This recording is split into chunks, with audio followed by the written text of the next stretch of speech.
So one of the most common things I see when it comes to inner child work is people come and speak to me around they want more money, they want more abundance.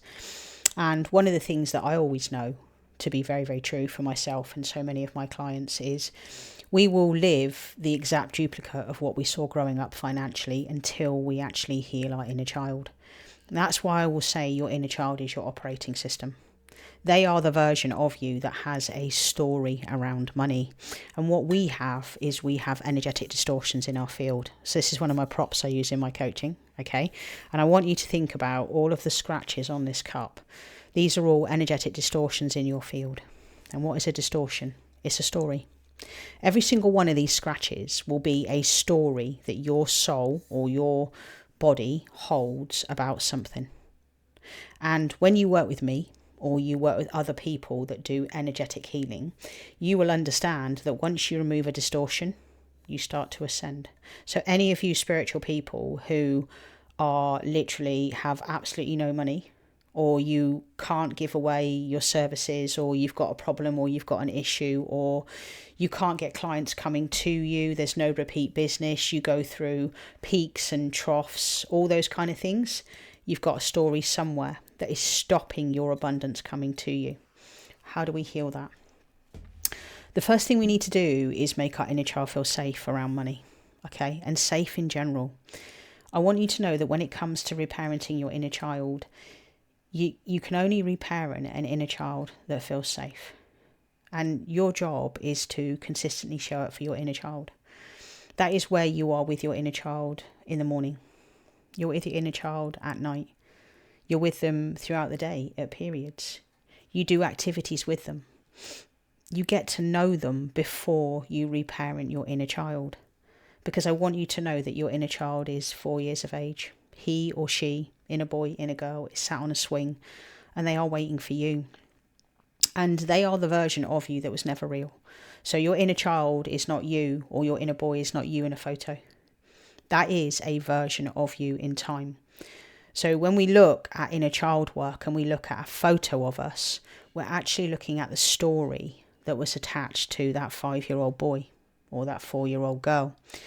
Your inner child for me is the operating system. So it has all of the stories. So your inner child is this in a nutshell. Okay. All right. And when it comes to abundance and when it comes to money, what's really important to understand is, what did I see growing up? What was it like for me? And how much of what it was like when I grew up is playing out in my reality? I'll give you some examples of very typical stories that I see in my practice on a really regular basis, okay? I get a lot of money and then it's all gone. That would have been because you would have seen that when you were growing up. One I see so common, and one my housemate's story plays out every single month, is he gets paid and it's like Christmas in this house. We have Amazon, we have the butchers, we have everyone delivered to us within 2 days of him getting paid, and then everything is all gone. And like now, he's absolutely broken brassic and there's nothing at all left. And, you know, that is a story that plays out for so many people. And that was my story because that's what I grew up with. So what I know from working with my own inner child is I had to understand her story first. So today, get a pen and a piece of paper, okay? Is what I saw in my life playing out now in my reality? So if you grew up in a council property or you grew up in a estate or something, are you living exactly the same way now? That's how we can say that our inner child is actually living through us. Because that's what's true for so many people. And this is why I'll say when we do rash decisions and we do sudden things, that will be the inner child. If all of a sudden someone says something and you start crying, all of a sudden, that will be your inner child in control. How do we heal abundance with our inner child? Because that's why you clicked on this video, right? So number one, we need to understand the story. Number two, we need to make our inner child feel safe. That's why you see me. Again, I have the inner child reset there for you, just in the description here on YouTube. 30 days, how to make your inner child feel safe. Great place to start, okay? Number three, we find those moments in time, okay? I want you to know that your higher self is able to show you those moments in time where you have those energetic distortions. And what you do with someone like me who is an energetic healer, or you do it yourself, is you ask for assistance and guidance. I did an incredible coaching session on Sunday, the 15th of February, in my school community, where I helped, I think it was 6 people or 5 people in my coaching session. I helped them improve their intuition. Because what someone like me teaches you is how to be back in that moment in time, how to feel that moment in time, but how to not be in the trauma of that moment. Then what we do is we then look at how can we make that right. And this is something you can do. You don't need someone like me to do this, okay? But ask yourself, how can I make that right? Do I need to rescue myself? So if you are spiritual, probably you've clicked on this video because, you struggle with your abundance or whatever. But I want you to know that your higher self knows how to make any situation correct. It does, okay? But like I say, the biggest thing first off is helping the inner child within. And then what you do is once you make it right, you either rescue yourself via the quantum. That means you go back to that moment in time and you insert yourself in that scene. And you do whatever it is that you need to do. This is something which Penny Parks talks about in her inner child work, is we rescue the child. We do what is necessary to rescue the inner child, okay? Or what you do, rather than rescuing them, okay, is you get the child back then to say something to that parent. So let's talk about your money story, for example. I want you to know, when we go back to money in the story, that your inner child saw something that mum or dad or a primary caregiver did. And what your inner child does is it creates a story. So whatever your inner child saw with money, it says, when this happens, I do this because I saw this. Let that drop into your body right now. Everything you do in life is because of what your inner child saw. Hence, I tell you about all the distortions in this cup. Okay? This is any situation in your life. This is not just money. Okay? But your inner child went, so when we get money, we do this. This is where you make your inner child feel safe. You reparent them. So your job, once you have worked with Make It Right, is to then reparent your inner child, okay? That is where you then choose your preferred way of being. So you say to your inner child, for example, when we get paid, we budget our account. That's what I started doing, okay? So yes, I'm self-employed, but when I used to get my monthly money, rather than getting all of it in one go, I used to spread that out.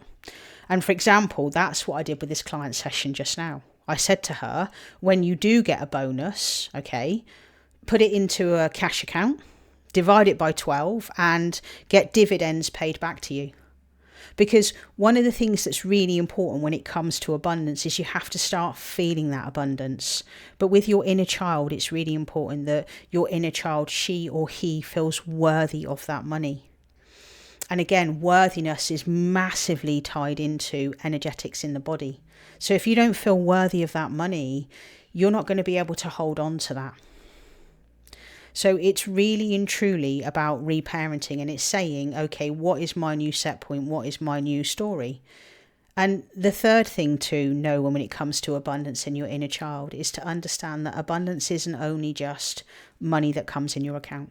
Okay, as I said to this client today, one of the things that I learned from Rhonda Byrne's book, The Magic, which was all around gratitude, and also something else that I think Rhonda did something about the power and money as well, is understanding that abundance comes to you in so many ways. It doesn't only come via a check, okay? Abundance comes via someone giving you a free reading. It comes via a reduction on a food item. It comes via someone giving you their time. It comes via someone giving you access to a course.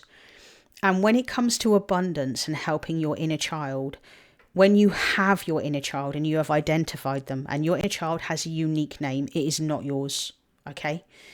They have an age, it's usually 4. It is letting your inner child know, which is called updating your inner child, that, hey, this is abundance. So, for example, in my school community at the moment, you can do my Inner Boy Reset, what I've written so far, for free. Anybody who is doing my Inner Boy Reset in my school community, they are being gifted around about $80 worth of free stuff that I've written. Because what I do in my school community, for example, is any courses I write, I get my school community to have a look at it, to give me the feedback, so that before I go and release anything to other people, it has already had 40 sets of eyes at it, or however many people have looked at my course, so to speak. So it's understanding that when someone gives you time, or someone lets you out in a queue, think of everything as a quantifiable thing. And then the last thing when it comes to abundance is understanding that abundance is a feminine energy. Money loves to move. It doesn't like to stay stable and stagnant. Okay. And I want you to think about, when you save, you are constricting abundance in your body. You are saying to the universe, I don't trust money. And this comes from your inner child so much, okay? Because again, this is why I say the fundamental thing you will ever do is heal your inner child. Because your inner child would have seen mum or dad or primary caregiver, whoever, and go, oh my God, scarcity around money, scarcity, scarcity, scarcity. But when you understand that money likes to continuously move, okay? So I spend money every single day. Right? I'm always buying things and money is always coming in because I trust money. But I have done the work that is needed with my inner child to show her continuously, look, this money is always coming. I get bookings every single day because my inner child is accustomed to always doing that. But then the other aspect to that is sometimes we can get into things called burnout, because what we're trying to do is grasp all this money, but we're also not looking after our vessel. Again, that's where the inner child is so important around abundance. I work personally 3 days a week. The other 4 are mine to do with what I want. And sometimes I'll do study, sometimes I'll do courses, whatever. But when it comes to abundance, it's also about going, okay, in order to be the best version of me, how does that look? And yes, I'm somebody that has been healing my inner child for 5 years. However, I'm passing across the teachings that I give in my sessions. I see so many of you over and over that want help with money, and that's why I'm making this video today, because your abundance story is tied in keenly to your inner child and what they would have seen. So when you think about money, it's a feminine energy. Money loves to move. It doesn't want to be saved, because what you'll find is the minute you save money, or the minute that you think, oh my God, I've got to pay my rent, what happens is your body constricts. That is to do with your nervous system regulation. And again, that is why inner child work is so important when it comes to your nervous system. Because when you're soft and you are in your feminine energy, money comes, it moves left and right and centre. And this is regardless of the economic situation, okay? It doesn't matter whether there's recession or whatever out. There is always abundance of money, but it depends very much on your inner child and how it sees abundance and what it is doing. So understand that money loves to flow, okay? One of the great things I did when I had absolutely nothing was I took out, I think, 50 quid cash. I kept it in my wallet, so that I always knew, and I did that, I think, for about 2 or 3 months. I always had 50 quid cash in my wallet. This was back in 2020, when I had hardly any money at all. But I always remembered the feeling of always having 50 notes in my pocket, and knowing that no matter what was in my bank, I had 50 quid. It was my last 50 quid I took, and I stuck it in my wallet. And then what happened was I always had that feeling of always having 50 quid in my wallet. Now that could be $10 for you. Okay, but it is knowing that you've got that feeling in there. And then the very last thing when it comes to abundance in your inner child is your container of wealth. Okay, your container of wealth is what is left after I'm paid. That is what you are saying that you are worthy of. And this is where, again, your inner child will, if your inner child saw mum and dad have nothing left at payday, you'll have nothing left. And this is something I greatly worked on, was my container of wealth. I was like, okay, I'm going to make sure I never go below 50 quid in my checking account. I'm never going to go below 100, never going to go below 500, 1,000, whatever. And slowly, as you heal your inner child, the abundance comes like anything. Okay, it really does. The more that you teach your inner child to feel safe, because ultimately that's what you're doing. Your inner child needs to feel safe in your body. so that when you are feeling safe in your body, that money continuously comes, okay? And that is where abundance is all linked in and all tied in with the container of wealth. And you will find, like I say, when you heal, all of a sudden you just become used to always having X amount of thousand in your account. And your container of wealth is, you will understand, your set point is, no matter what you do, no matter what you spend, you always have the same amount of money. And again, is that in correlation to what your inner child saw growing up? Did your mum and dad always have 150? Do you always have whatever your dad would have had in the wallet? Again, this is key to understanding that your inner child is in control of your experience and your story. But like I say, the more that you heal, the more abundance that will start coming to you. Most people I see who are spiritual think that they shouldn't have any money. They should give their gifts away for free. That's a story. That's a story that's in here. I promise you. Okay, so if you believe that as a spiritual person, your gifts aren't worth money, your time isn't worth money, there's a story here somewhere. If you are living the exact reality that you saw when you grew up, your inner child has a story somewhere in here. Look at all these scratches. These are all stories your inner child has about their reality. Brilliant. I found this in a thrift shop, a charity shop, and I was like, this is the energetic distortion in people's bodies. So anyway, I really hope all these bits and pieces around your inner child, around money, they really, really help you. And like I say, before you do anything around your money story, understand that your inner child is living through your experience. And your inner child only wants you to make them feel safe. You can't reparent, from my perspective, as someone who helps people all over the world with the inner child experience. You can't reparent the inner child inside, and you can't teach them a new story until, number one, you understand what the story was. Number two, get them safe. Number three, show up, be consistent with them all of the time. Number four, you learn how to truly reparent. You learn how to create what I call the bite point. I teach this people day in, day out. I teach people the reparenting bite point in my coaching sessions. And then you install a new story. And then you also understand that should that old story pop up, I teach you again how we go back to what is our story, what is our set point. Because it's understanding that even though we might give our inner child a new story, we need to make sure that we do what we call the pruning and the feathering when it comes to the inner child work. Anyway, I hope this video helps you. Let me know your key takeaway in this video. What was your key bit in this that made you go, thanks, Kel?